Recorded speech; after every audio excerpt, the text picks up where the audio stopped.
Hey friends, it's Robert. So today we are going to celebrate Mother's Day with a special DIY project. I want to show you how to create pressed flower monograms. And if you like this project and you want to see more, I invite you to subscribe to my own channel by following the link in the video description below. Now I love this project because you end up with a beautiful frameable gift to give to your mom, your grandma, or anyone that's played a special mother role in your life. Now there are a couple of different ways you can go about this project.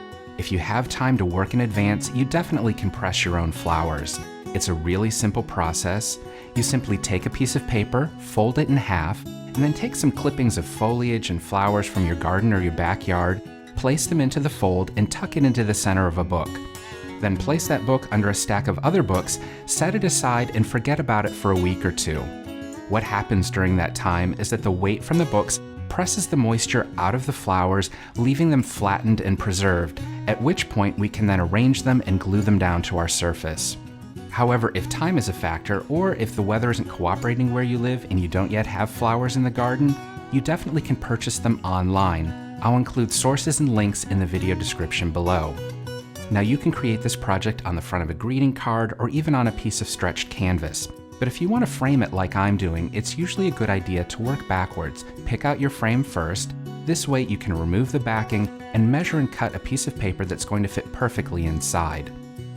The paper I'm using is a good quality, heavyweight watercolor paper from the art supply store. Once you've cut your paper, go ahead and set it aside, and then before we even get out our glue, we're going to place our petals on a separate piece of paper and play around with the arrangement.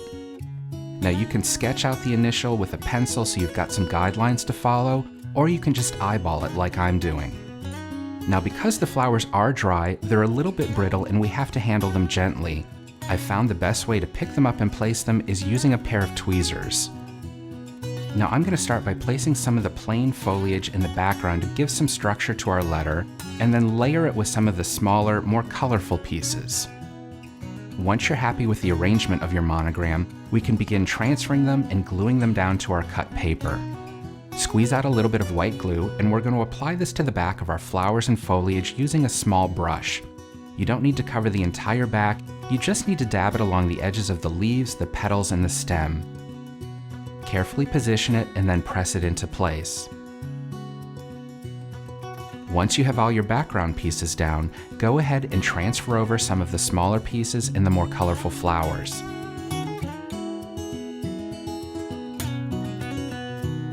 When all of your pieces are glued in place, set it aside and allow it to dry for at least an hour.